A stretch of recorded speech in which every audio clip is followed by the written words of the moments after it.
answer was to tell Iran, if you keep sending these missiles, we're going to stop it, take them out. And we're going to go after the people who are doing this. So Donald Trump comes in, he's not even there 60 days, and he starts attacking and targeting the people in the Houthi command and control structure and their stockpiles. And he's told Iran that from now on, he's going to hold them liable. And the Houthis will probably want to do it again. And if that should happen, Trump will do something to Iran. In this recent interview on the Victor Davis Hanson show with Victor Davis Hanson, we learn about Donald Trump's aggressive moves against the Houthis, the explosive resurgence of Hamas terror in Gaza, and hidden economic and immigration crises threatening the stability of Europe and America. Victor breaks down why Trump's decisive response to Iranian-backed Houthis is shifting geopolitical power, reveals Hamas's secret tunnel networks undermining Gaza's future, and exposes Europe's looming cultural collapse driven by immigration policies gone wrong. Before we begin this discussion, don't forget to like, subscribe, and share this channel. Now let's hear more from Victor Davis Hanson. Policy was, remember when they came in, Iran was almost bankrupt and had lost $100 billion in oil sales, was under severe sanctions, unrest. There were a lot of minority unrest inside Tehran. They've had massive power failures. So they were reeling. The first thing that Anthony Blinken, Jake Sullivan, and Joe Biden, to the extent he existed, was to beg them to get back into the Iran deal. That sent a message to Iranian surrogates throughout the Middle East. And by surrogates, I would define that as the Houthis, number one. Number two, these terrorist groups that operate in Syria and Iraq. Number three, Hezbollah. And number four, Hamas. So we know what Hamas got the green light for. We know that Hezbollah did too. The Houthis then were getting these rockets and drones from Iran. They can't make anything themselves. And they were sending them with regularity into the Red Sea, ostensibly to punish Israel. But the point was that the world didn't do anything about it. Now, Russia and China are patrons of Iran, so they kind of liked that idea, I suppose. They felt that that commercial corridor was not as important to them as it was to Europe and the United States. Then the Biden, that administration's policy, Jack, was to send a $3 or $4 million missile or more after a $10,000 drone. And we spent, I think, more money on very sophisticated guided anti-aircraft missiles than we had in the last 20 years. And it didn't do any good. We were just tit for tat. So everybody knew what the answer was, and nobody wanted to admit it or was incapable of doing it. The answer was to tell Iran, if you keep sending these missiles, we're going to stop it, take them out. And we're going to go after the people who are doing this. So Donald Trump comes in, he's not even there 60 days, and he starts attacking and targeting the people in the Houthi command and control structure and their stockpiles. And he's told Iran that from now on, he's going to hold them liable. And the Houthis will probably want to do it again. And if that should happen, Trump will do something to Iran.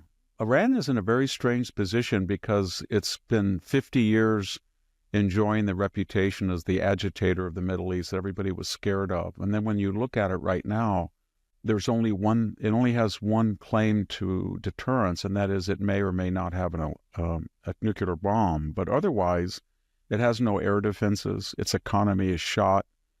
It's under severe sanctions now. Trump is even going after people who stealthily buy Iranian oil against this Western embargo. The Hezbollah hierarchy has been wiped out.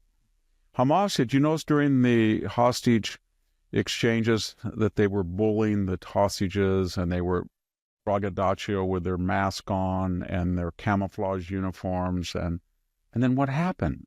They had a war again with Israel. The ceasefire ended.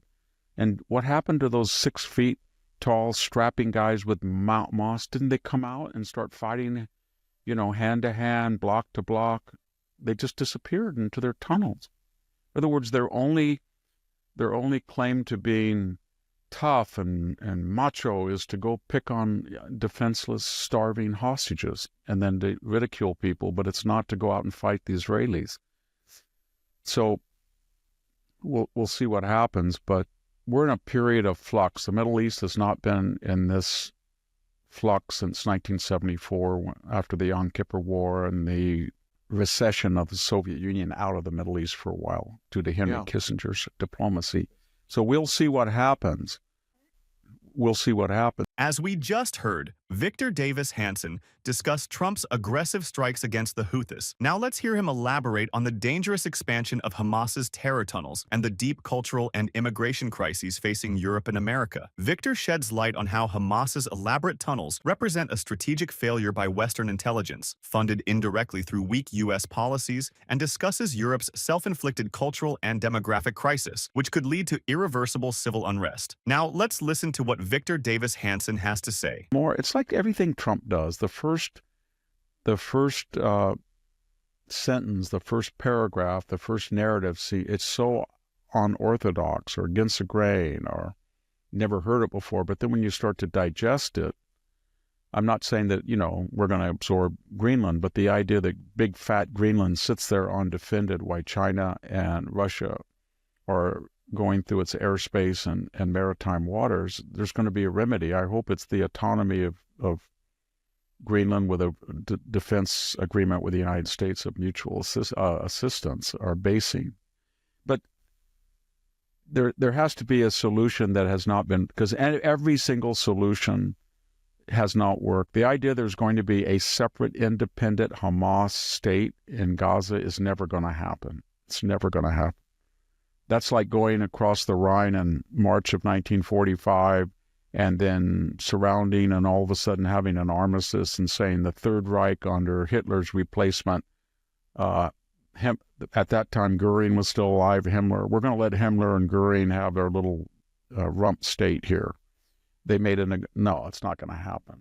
We knew it was going on. What we're going to do about it, we had 8 years of Obama was pro-Hamas. We had 4 years of the people running the Biden administration was pro-Hamas.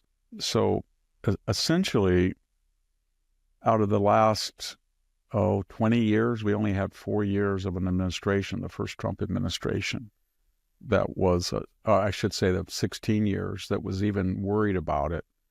And it was very strange. I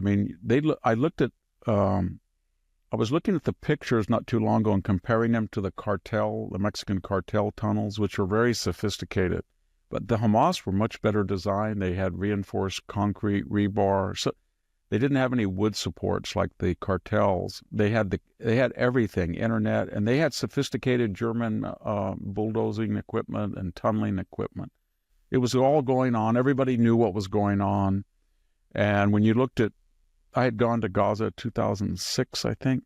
And when you looked at that, what was going on, there was, that was when they were pulling out everybody was, this was what, everybody has this idea the Israelis are the aggressor. All they want is, every time they have a solution, they get all excited about it. They were saying, you know what, we've got all these hot houses, we've got this export market that we've trained the people there. We're going to get everybody out of Gaza. They will have no complaint against us. They'll have their autonomous country. And we even have American money that's going to continue these sophisticated winter vegetable and winter fruits and things like that to ship to Europe. So they even have a big, we're just going to give it. And when you listen to that, human nature being what it is, you think, no, they're going to interpret your largesse as weakness to be exploited, not as magnanimity to be reciprocated. And they did. That's exactly what they did. So that was Sharon. That was his idea, to get everybody out and we'll have a lasting peace. Yeah. Never going to happen. Not if the United Nations and the Europeans and the NGOs fund all of these radical groups that brainwash people from the age of 3 years old to hate Jews. To watch the full interview, check out the link in the description. Victor Davis Hanson gives a powerful analysis of Trump's bold foreign policy moves against Iranian proxies, Hamas's extensive underground operations jeopardizing Gaza's future, and Europe's approaching cultural tipping point caused by unmanaged immigration. We want to hear your thoughts. Can Trump's hardline policies reshape the Middle East and restore global order? Will Europe and America reverse their immigration policies before societal collapse becomes inevitable? Thank you for tuning in. If you enjoyed this discussion, please subscribe, like, and share our video for more engaging content exploring the innovative world of decentralized technologies.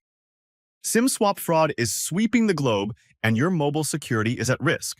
Switch to Ifani and lock out SIM swap fraud and get the most elite mobile protection in the world. Ifani guarantees 100% protection from SIM swaps, backed by a $5 million insurance policy. Stay secure with reliable coverage, free international roaming, and unlimited data. Trust Ifani to keep your communications and assets secure. Get military-grade protection, 24/7 concierge service, and a hassle-free upgrade. Click the link below for $150 off.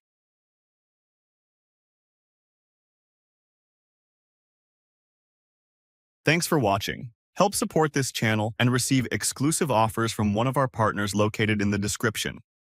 We'll see you on the next one.